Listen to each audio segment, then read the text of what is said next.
Welcome, lords and ladies, to the Caster Cantina. I'm your bartender, the Goat King. Join me for a hero's feast while we discuss rituals in Pathfinder 2nd Edition. The full rules for rituals are linked below on the Archives of Nethys Pathfinder Rules document. Rituals are an interesting form of magic in Golarion. While rituals are great works of magic wrought by even those without innate mystical power, they are costly both in time and materials.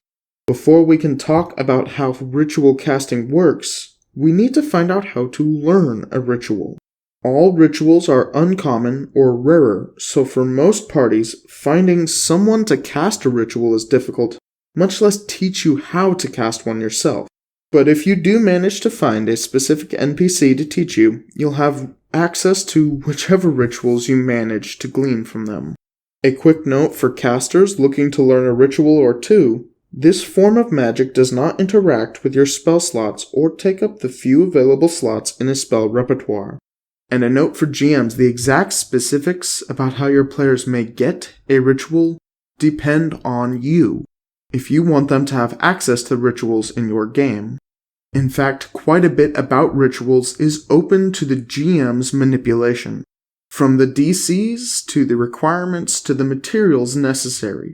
All of these are at your disposal to make the rituals more difficult to cast or easier to cast if the situation the players have put themselves in is particularly favorable. Casting rituals is a greater endeavor than the casting of many other spells. Most rituals have a material cost, and many take several days of sustained effort to complete, not to mention the requirement of several casters. First is the primary caster. This individual provides the materials, knowledge of the spell, and the final skill check, often against a very hard DC. Secondary casters aid the primary casters with other skill checks. For example, a secondary caster may use crafting in the animate object ritual.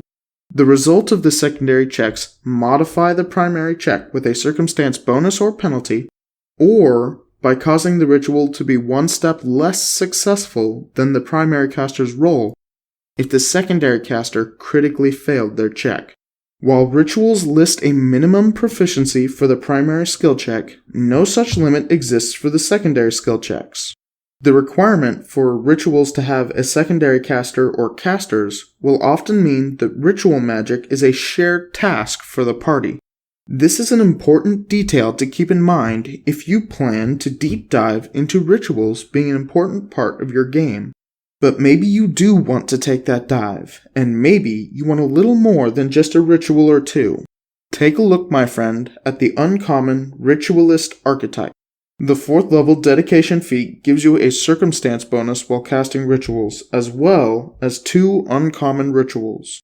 You also gain an uncommon ritual every 4 levels. Unfortunately, rituals gained in this way cannot be taught to others, and you must serve as the primary caster, unless the others have learned the ritual as well through some other means.